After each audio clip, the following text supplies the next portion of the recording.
So this is a random seaside sprint race that I jumped in, and we're not going to break this whole race down because I actually did that a week before. You probably noticed I haven't been streaming a ton, and part of that is I wanted to get a few of these races under my belt so I could do some of these deeper dives and comparisons on specific elements of the race. So after I did one race on this seaside sprint course, I thought the finish here was pretty interesting. So now that I've done a couple races on this finish, I wanted to really drill down on the finish itself, talk a little bit about the strategy I had coming in here, what worked and what didn't work, and hopefully learn from my mistakes a little bit. That's kind of why I started this channel in the first place, was to go back when I'm not racing, not race brain, and sort of analyze this stuff. So here we are in the last kilometer. I'm going to do a lot of these freeze frames to point out specific stuff. Right now, I'm going to say we're on this twisty section of the course. We're down to about 10 or 11 riders, and we're about 20 minutes in. This was a relatively short one. I was using it as an opener for the legs before the Echelon series, so I really just lucked out that there happened to be a short race on the day I needed to do a little opener effort on this course. Around this corner right here is the steep climb before the finish. So let's stop right here and talk strategy.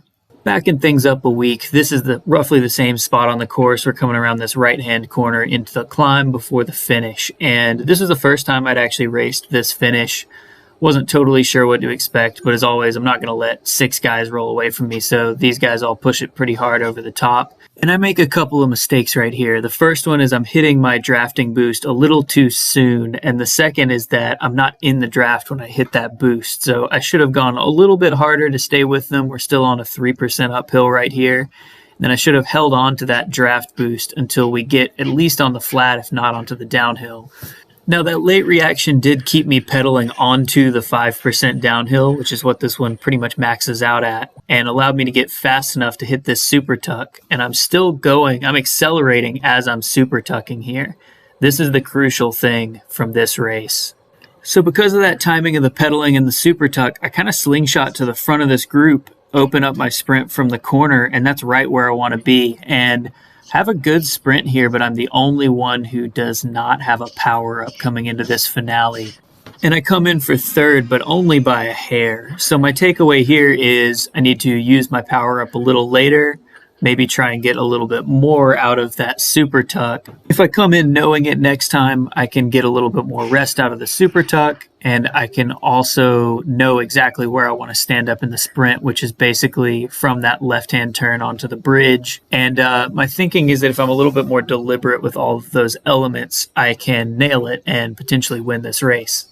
Fast forward about a week, basically the same position, same race situation, different race, but that doesn't matter. So I'm coming in with that plan. I know I want to kind of be the aggressor over this climb. I don't want to let any wheels go over the top, and I'm going to try to save a little bit more, both save the power up, which this is important. I've got a helmet this week, which is maybe a better power up for sprinting in this situation. And I'm going to try to save a little bit more in the super tuck. Now that I know this hill is steep enough, I can be a little bit more deliberate. And here is my first mistake. I did not lose the wheel on the uphill or the flat like last week, but now this guy is attacking the beginning of the downhill, which is actually what I should be doing. You can tell his avatar's dropped his head right there, and that's a good indicator.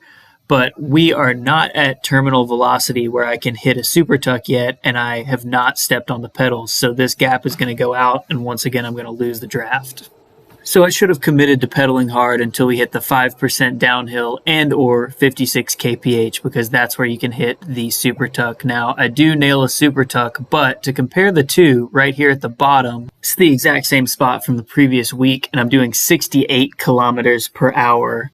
As opposed to 61 at the exact same spot this week. So rather than accelerating up to the group like I was last week at this point, the group is going away from me. So I'm slightly on the back foot, but I do nail the power-up deployment right there and the stand-up timing. I knew that no matter what, I wanted to be all in from that corner. So this section is just about putting your head down and smashing, which I did a pretty good job of, and my numbers are pretty good. The best in this group, in fact, it looks like, but I didn't catch a draft until this last couple of meters here, and I am going forward, but it's just the timing is not quite there and I miss it. So you can see maybe 20 yards after the line, I was out in front of two of those guys. The last one I didn't quite catch. But sprinting is all momentum and timing, so the timing is everything here.